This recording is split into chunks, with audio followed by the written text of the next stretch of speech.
Popular dancehall entertainer Chronic Law has been taken into custody. Chronic Law is accused of fleeing at 120 miles an hour before being stopped in Turner County.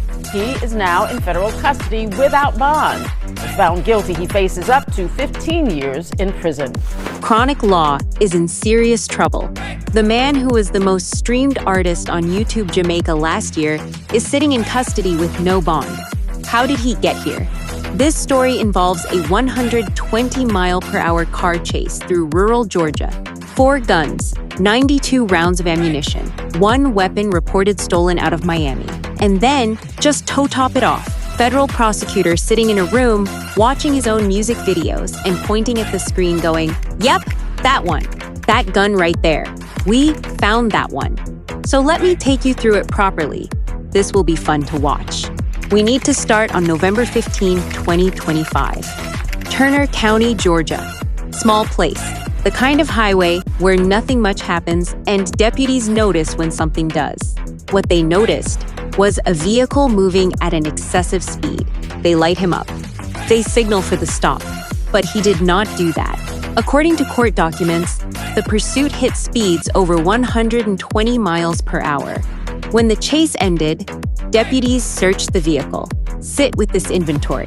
1 semi-automatic pistol with a magazine and 12 rounds.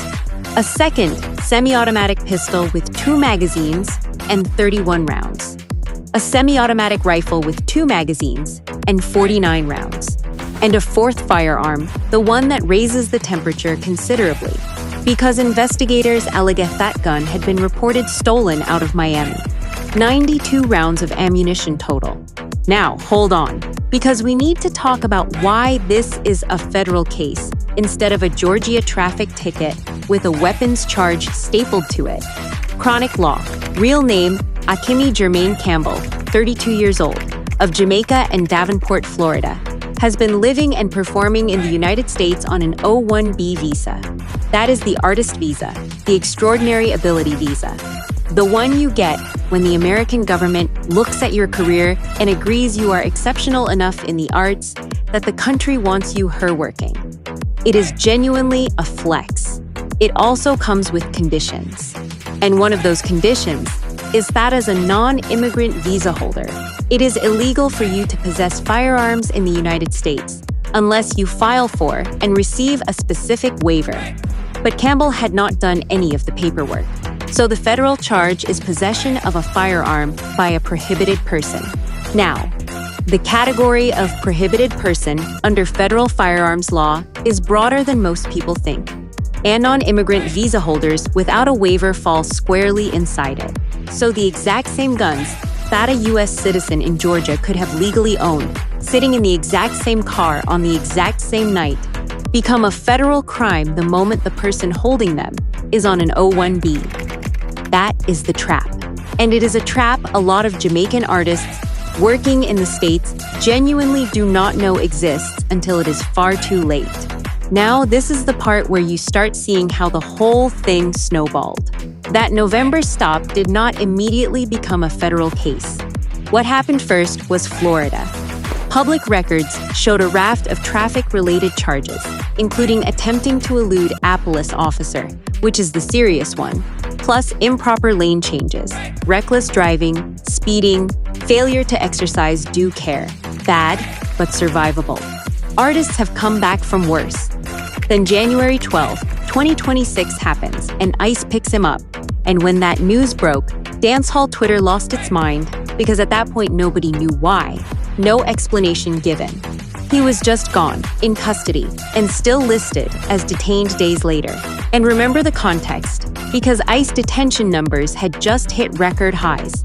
Over 73,000 people held on a single day around mid-January 2026. So there was a real conversation in the Jamaican community about whether he was being swept up in something bigger than himself. His fans, and even himself, said he was being targeted. But knowing what we know now, look at that January detention again with fresh eyes. He had just been arrested in Florida 2 months earlier on charges that came out of a stop where deputies found 4 guns while he was in the country on a visa that does not permit that. ICE showing up in January, stops looking like random enforcement and starts looking like the second domino falling. Then, in February 2026, he sat down for an interview with federal agents. And prosecutors alleged that in that interview, he admitted the firearms were his. He also acknowledged, according to court documents, that he had not obtained the waivers that would have MATA possession legal for a visa holder. His lawyers are going to have work to do with that one. So, then we get to July, and this is where it all comes crashing down at once. The federal criminal complaint gets filed on July 1, 2026, in the U.S. District Court for the Middle District of Georgia. It stays sealed. 4 days later, July 5, Chronic Law is arrested in Miami right after a performance. July 9, he makes his initial appearance before a federal magistrate judge. His lawyers ask for bond. The judge says no. Detained without bond, pending trial, and the reasoning had 3 prongs. 1. The nature and seriousness of the offense combined with the sheer quantity of firearms and ammunition. 2. That he presented a high risk of flight from the country, which honestly, given the 120-mile-per-hour chase, the government did not have to work very hard to argue. And 3, and this is the one that stings, an alleged affiliation with a criminal gang. That third one is the one that will follow him regardless of how this case ends. Because you cannot unring that bell.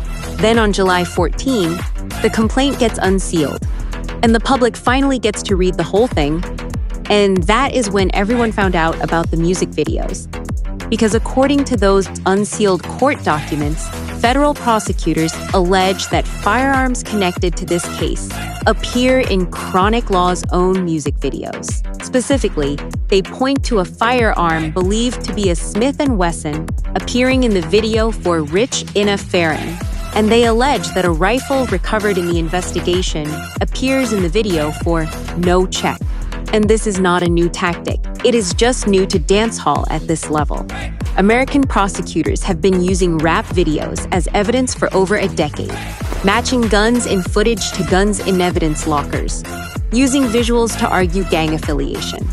There are Houston cases where they matched firearms recovered from a park to the men holding them in a YouTube video and convicted every single one. It works. Juries respond to it. And every artist who ever posted a video with a real gun in it should be looking at this case very carefully. Because here is the brutal irony sitting at the middle of all this. The authenticity is the problem. The whole appeal of a certain kind of dance hall is that it is real, that it is not props, that the man in the video is not acting. Chronic Law built a catalog on that energy, and now the government is holding it up as Exhibit A. The charge carries a maximum of 15 years in prison, 3 years of supervised release, and a fine up to $250,000. Though some reporting suggests 10-year exposure depending on how the count gets structured. And that is before the immigration consequences, which are year-round separate nightmare, because a federal firearms conviction for a visa holder does not just mean prison. It means the O1B is finished. It means the American market, the touring, the collaborations, all of it, gone. And that is what makes this really tragic, rather than just messy, because of who he was before all this.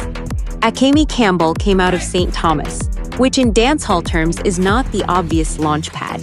It is not Kingston. He spent time in Palm Beach, Florida, growing up, which is part of why the American connection runs so deep for him. He signed with East Side Records, dropped his debut single In a D Yard in 2016, and the 6-tape mixtape in 2017, and then Hillside hit and everything changed. He came up inside the Six, the movement led by Squash out of Montego Bay, alongside Daddy One and Bobby Six. And that collective did something the genre had not seen since the Gaza era. When Squash got detained, Chronic Law was the one who stepped up and became a star in his own right, and he never gave the position back. To be fair, the man could genuinely write. He earned the nickname the Dancehall Therapist, and Leela I.K. called him one of the best writers in dancehall. which coming from her is not a small thing. St. Thomas native with Popcorn cleared 20 million views. Money We Love with Squash and Vibes Cartel. Can't Kill We with Cartel. Triumph with Masika and Leela IK on the GOK album. Most streamed artist on YouTube Jamaica in 2022. Most streamed again in 2025, over 150 million views. That is not a guy scraping by.